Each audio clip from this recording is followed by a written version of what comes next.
ですね、私の希望というのは将来芸術家になることだったので、それで10歳頃から私は絵を山のように描きました。母が絵を描いてはいけない、お前は財閥の人と結婚して将来家庭の主婦になると言って私の絵の具だとかカンバスなどを取り上げてしまいました。Making art was something that she seems to have done in opposition to her family, but she also was innately talented, and you look at the early drawings and they are completely exquisite.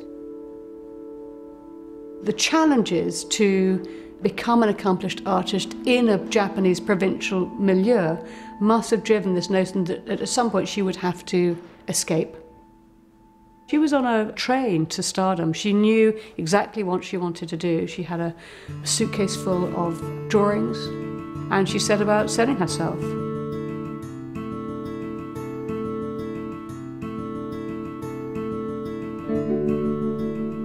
ニューヨークに着いた時に初めてエンパイアステートビルに乗って行って、それから広いニューヨークを見て私は感動しました。そして私はいつかこのニューヨークを自分の心の中に芸術的な山のような私の蓄えられた力でもってこのニューヨークをいつか制覇して世界に飛び出ていくということを深く誓い合いました。When she first came to New York, it was a man's world. The art world was aggressively male.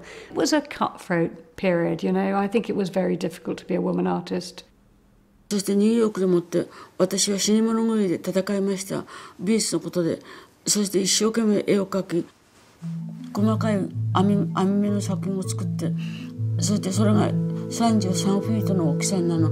朝から晩までその網を描いておりました。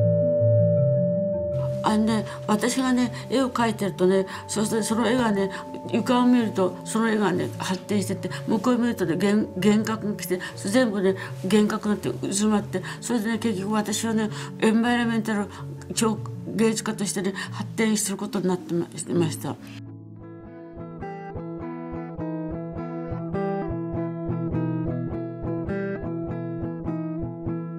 She was taking away your ability to focus, breaking all boundaries of space.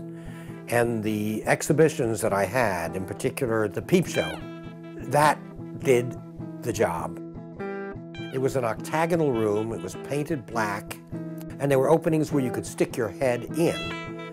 And the ceiling of it set up a series of lights. The rhythm of that machine was faster and faster. Up till Kusama, there were many artists from the Renaissance on who were involved with perspective and infinity, but it was all a fake because you knew, you as a viewer, you were always aware that you were the master, that it was a painting that was encompassed by a frame, and the artist was playing with space, but it wasn't enveloping you. 脅迫的に押し寄せてくる集積、弾痕の集積といったものは私の大いに興味を惹かれる作品のテーマであります。集積っていうのは宇宙の星が一つだけでは存在しなく、地球も一つだけ存在しなく、全宇宙星の集積であります。で、私たちも結局花を見るとそれと同じ花がいくつもいくつもつながっていて、それに対して追いかけていくとパニック状態に陥って私自身その花を食べてしまう。それは結局体の調子が悪くてね、あまりにも絵描きすぎて、それで具合が悪くてこっちの方に来まして。To go back to Tokyo and to start from scratch again for Kusama was quite extraordinary, because she wasn't known there and she hadn't been recognised. Clearly, the strains and stresses of life, the memories, have forced her to withdraw. But what she's always done, she has always managed that process incredibly well. Kusama is now living in a mental institution, but by day, she occupies across the street in a busy suburban neighbourhood of Tokyo, a very well-appointed studio facility where she has a team of assistants, and she has a space for painting, she has a space for her library, her archive, and every morning she gets there and she's the consummate professional, and she works from 9 to 6. And I think there's a sort of a managing madness about Kusama, which is so utterly sane, which is really interesting.